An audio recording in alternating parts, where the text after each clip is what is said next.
Kadugtong ito yung guava apple na ginamit ko ng side grafting technique after 1 month. Ito naman ay red guava, kaparehong technique na iginraft ko sa green guava.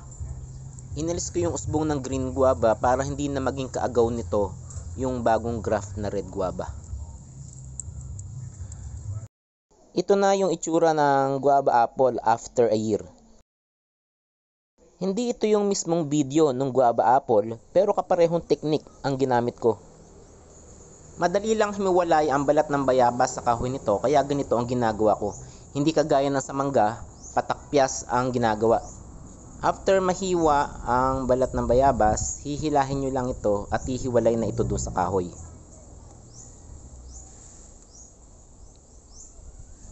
Lalagyan ng cut ang sayon, maigsi doon sa kabila at mahaba doon sa isang side.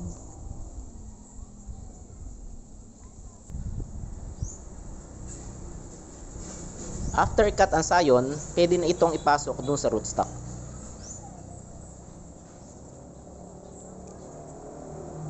Pag nakalagay na ang sayon sa rootstock, pwede na natin itong balutin ng grafting tape.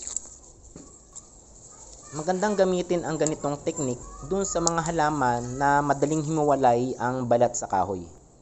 Yung red at green guava, pwede natin itong pagsamahin sa isang puno lamang.